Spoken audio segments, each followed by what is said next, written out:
Okay, today we are going to review what's on the test. Okay? So the test is tomorrow over section 4.6 through 4.8. 4.6 through 4.8. So part A test is going to be either graphing a secant or a cosecant problem and a tangent or a cotangent problem. All right? That's part A. After part A test, you will then come up and hand in part A, and then you'll do part B. Part B test consists of 14 problems. There will be 2 let use. There will be 2 calculator inverse problems. There will be 2 inverse problems where you work from the inside out. There are going to be 2 write the angle as an inverse. 2 triangle problems where you find all the angles and all the sides. And 4 story problems. 4 story problems. You need to know how to do all the story problems that I taught you guys in class, that I covered in your homework, that I went over the examples in class. You need to read your 4.8 section and cover all those examples. And you need to go through your textbook and you need to read specific problems that you think I covered that would be similar. Okay? They're all fair game. Do we all understand that? So let's go ahead and start the review for today. So the very first thing, which is part A test, is to graph a secant or a cosecant problem. So let's start. Go. Okay, so what do we do first? Amplitude. Your amplitude is going to be based upon the absolute value of your A value. It is 2. My A value is positive, which means I do not flip my pattern. Do we agree? In order for me to graph secant, I have to first graph the cosine. Yes? So I have to graph the cosine before I can graph the secant. So if I do that, my cosine pattern is going to be handlebars, max, level, min, level, max. That's what I'm going to have to graph in order to be able to get the secant graph. My period is going to be 2p divided by b. My b value is 5. So that is going to be my period. My interval is taking my period and dividing it by 4 or multiplying by 1/4. That's going to give me a pi over 10. Yes? Then I'm going to start with level, max, and min. Level is going to be 0 plus or minus my c, so in this case it's minus, so that's going to be a -3. Then I'm going to go ahead and find my maximum. My maximum is going to be my level value plus my amplitude, which gives me a -1. And then my minimum is going to be -3 minus my altitude, which is going to be -5 as my minimum value. Okay? Do we all understand that? Okay, don't erase your stuff yet, because you're going to need to go ahead and continue to graph. If you need more space, go get another board. That's totally fine. Now, do the phase shift and the starting and ending point. Go. Okay, so now, the phase shift is going to be your D value divided by your B. Your D is pi, your B is 5. Now, because it's plus, your brain needs to understand that that plus is the opposite direction, so it's going to go left, pi over 5 units, yes? Okay, where does cosine typically start? Why am I saying cosine and not secant? Because cosine is The reciprocal function of it. I have to graph first the cosine function. Starting point is always going to be the junk in parentheses equal to 0. So 5x is equal to -pi, so x is equal to -pi over 5. That is where I typically start, okay? That is where I'm going to start for this graph right here. My ending point is going to be the junk in parentheses equal to +2pi, because that's where it typically ends. So 5x is going to be equal to pi, so x is going to be equal to pi over 5. So I am starting at -pi over 5, and I am ending at +pi over 5, yes? So how would I go ahead and make this my xy table? My xy table is going to be starting at -pi over 5, and then I'm going to add my interval at pi over 10, and this is what I'm going to get, and that is going to be my 5 values that you would use to graph, yes? Okay? Now, what this means is, if I graph this, and I'm going to go right here. If I graph this thing, 1, 2, this is -pi over 5, this is -pi over 10,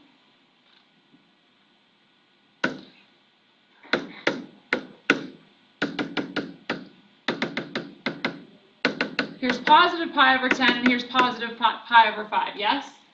Now I need to go down to negative 1, down to negative 3, and down to negative 5.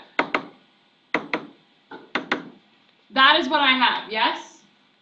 Now, if I'm graphing cosine, cosine is going to be starting here, max, level, minimum.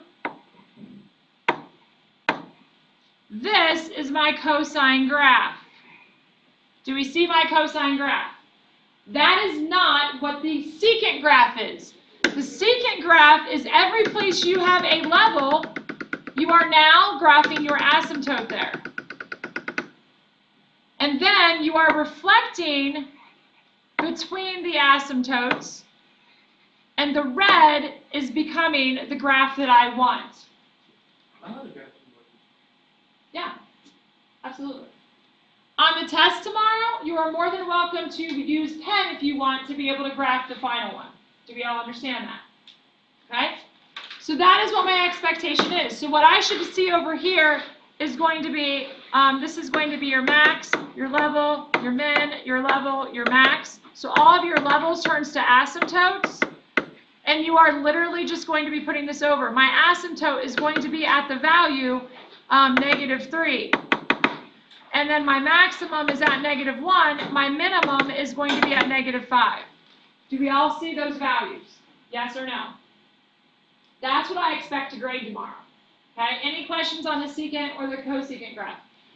Now I do want to make sure that if you are graphing your cosecant graph, to be able to graph the cosecant graph, you first have to graph sine. This is what sine looks like, yes? If I'm graphing my cosecant graph, that means all of these levels turn to asymptotes. And again, you're reflecting. You are reflecting. So that would be an example of a secant graph. Any questions on that? Okay, let's go ahead and try to graph our cotangent. Go ahead and start that now. Again, make sure you leave lots of room. If you need another board, go grab one. Okay, now, very first thing is, what's my amplitude?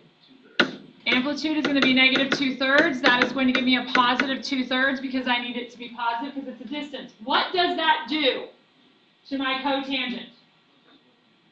The negative amplitude. It reflects it, but what does cotangent typically look like? Cotangent starts here typically, and it is a decreasing function. That's what cotangent typically looks like. When my amplitude is negative, what does it do to that function? It makes it look like a tangent function, an increase. So now I'm going to have an asymptote, a low, middle, high, and an asymptote because it is going to reflect it. Do we all understand that? Okay? It is going to reflect that, which means it is now going to be an increasing function. Okay? Looking like a tangent. Now, my period is typically pi divided by b, so that's going to be pi over 4. My interval is going to be pi over 4 times a fourth, which is going to be pi over 16. And then I need my low, middle, high. So I'm going to start with my middle. That's going to be 0 minus 2. That gives me a negative 2. I'm going to have negative 2 minus 2/3, which is going to be negative 2 and 2/3. And then my high is going to be negative 2 minus 2/3 or plus 2/3 to give me negative 1 and 1/3 as my high. Okay? Does that make sense, yes or no? Yes? Okay, that brings me to the next thing, is to find the phase shift and starting and ending point. So go ahead and do that. Yes?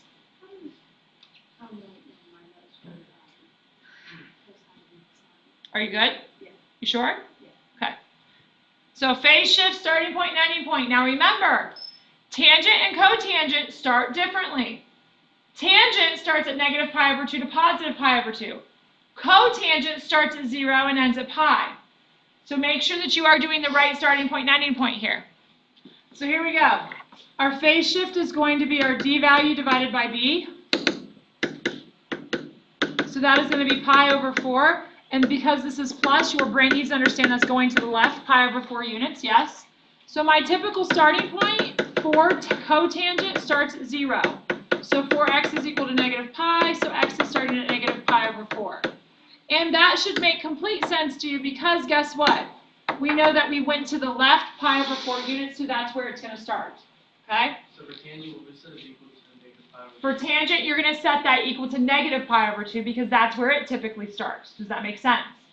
So my ending point for cotangent is now going to be at pi. Whereas if I was at tangent, where would it be? Pi over 2. Very good. Okay, so I'm going to go ahead and subtract that over. So I have 4x is equal to 0. So it is going to end at 0. What does this mean? Well, this means that if I'm doing my xy table, I'm starting at negative pi over 4. I'm going to add my interval, which is going to be the pi over 16 to that. Yes? So I'm going to come over here to Desmos, and I'm going to say, okay, what is negative 1/4 plus 1/16? And then that's going to give me negative 3/16. So this is going to be negative 3 pi over 16. Then I'm going to add to it again. And that's going to give me negative pi over 8. Then I'm going to add 1/16 again. And that's going to give me negative pi over 16. And then I'm going to add that again. And it's going to give me what number? 0. Because that's where it's supposed to end up at, right? So we know our starting point and ending point is right. And then the next thing our brain needs to understand is that we want the pattern. So our pattern is going to be where we got it before, which is going to start at an asymptote, and it's going to end at an asymptote. And because my amplitude is negative, my cotangent graph, instead of becoming decreasing, is now going to be increasing. So I'm going to have a low, a middle, and a high. And that is going to be an asymptote at what value? Right here at negative pi over 4. Then my low value is going to be negative 2 2/3. My middle value is going to be at negative 2. And then my high value is going to be at negative 1 1/3. And then I'm going to have an asymptote again. So how do I graph this thing at? I have an asymptote here at 0. And an asymptote here at negative pi over 4. And then you're going to put in the other values, okay? And this is going to be those other values that you are going to have. And this is going to be an increasing function. So this is what we're going to have. And it's going to look like this. Do we see that, yes or no? Yeah? Keeping in mind that this right here is negative 2, this is negative 1 1/3, and this is going to be negative 2 2/3. Yes? That's where those values are going to be at. Does that make sense, yes or no? Okay, that's part A test. Part B test. Go.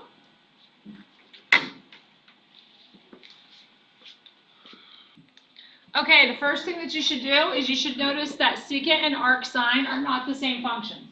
So this is one of those problems where you have to do the let u. So you're going to say let u equal the arcsine of 3/5. So that means the sine of u is going to be equal to 3/5. Now, your brain needs to say, okay, if I'm talking about arcsine is only defined between negative pi over 2 and pi over 2. So this is the plus plus quadrant, this is the plus minus quadrant. My brain also needs to understand that sine is understood to be y over r. Where is your y value positive? That's in quadrant 1. So that means if I'm looking for x, y, and r, y is going to be 3, r is going to be 5, and I have to find x. How do I do that?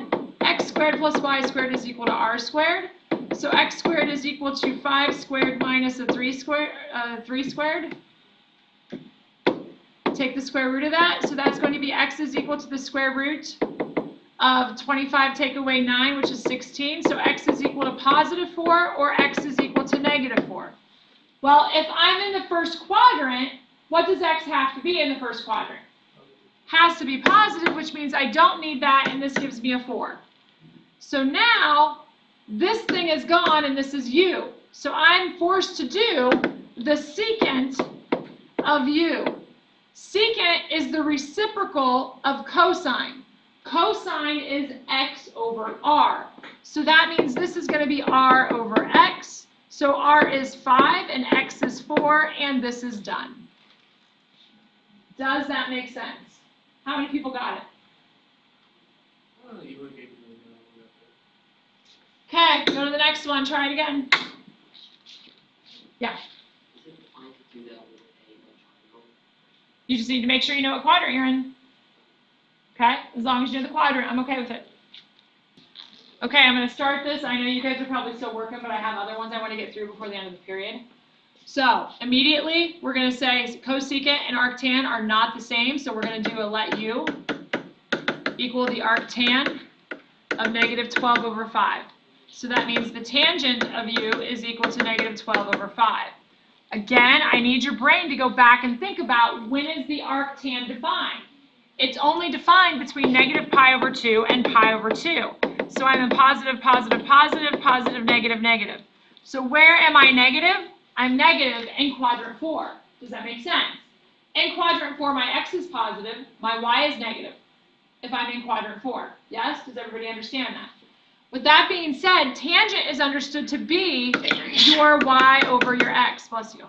So I have x is equal to, y is equal to, and r is equal to. Never assume that that negative goes with the numerator. Never assume that. You need to figure out which quadrant you're in to determine where that negative is at. Okay?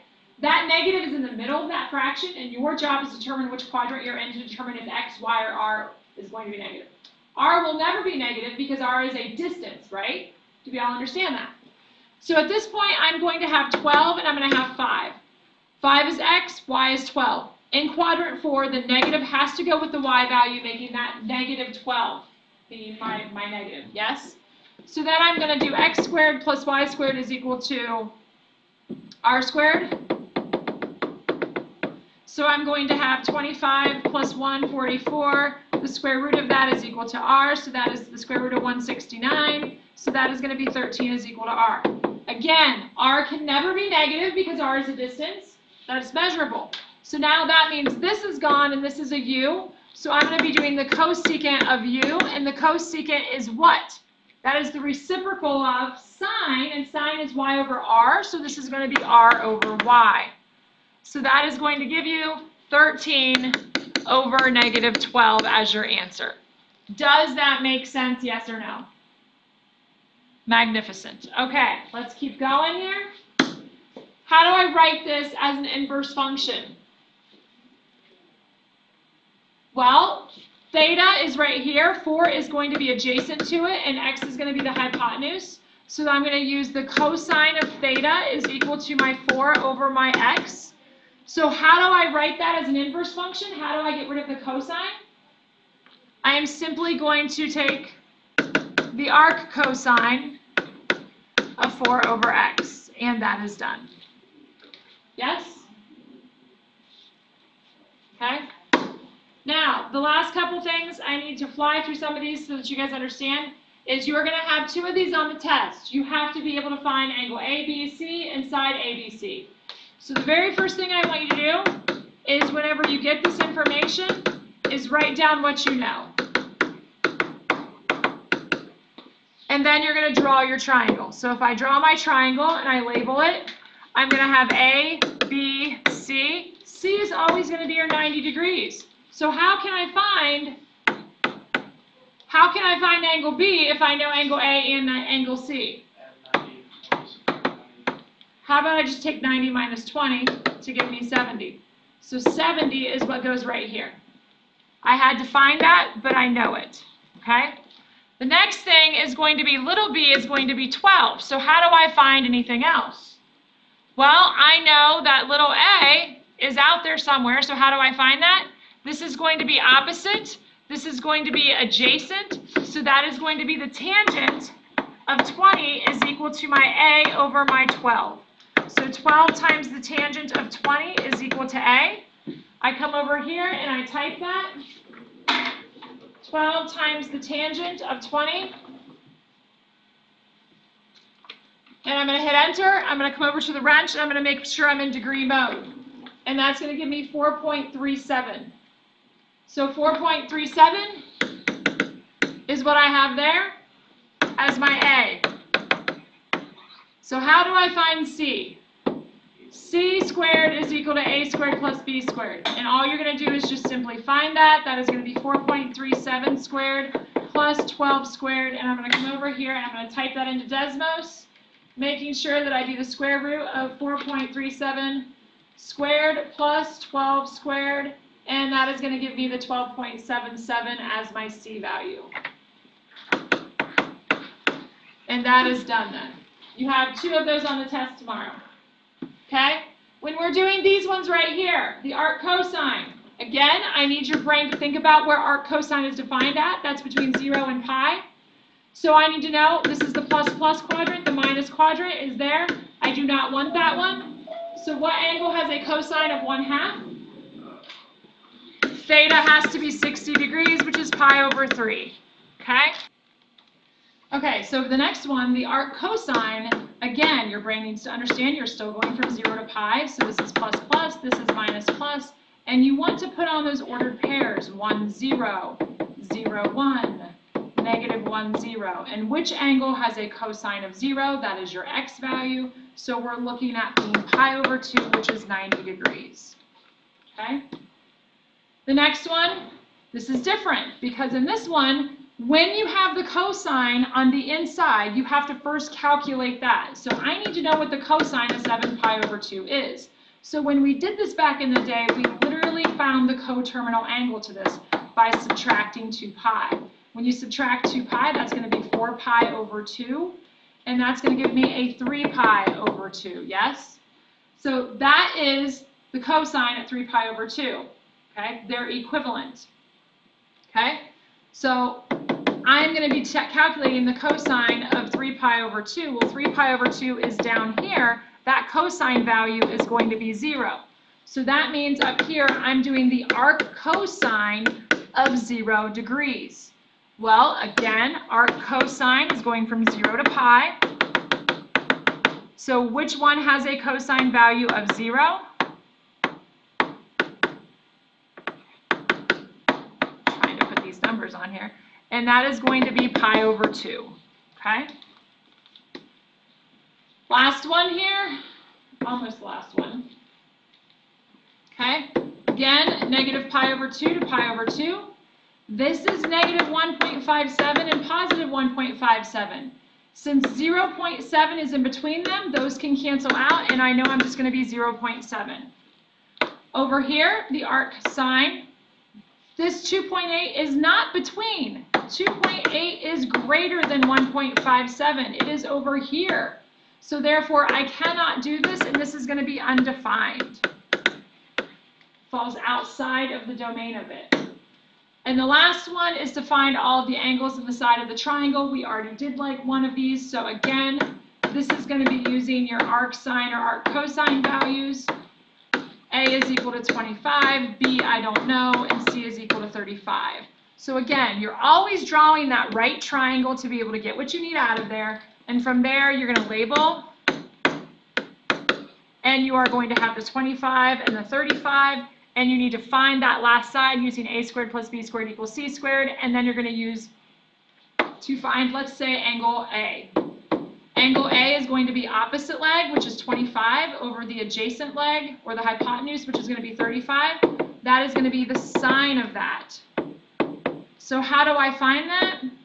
Angle A is going to be the arc sine of 25 over 35. And that is what you're going to type in, and then you can find the rest of it.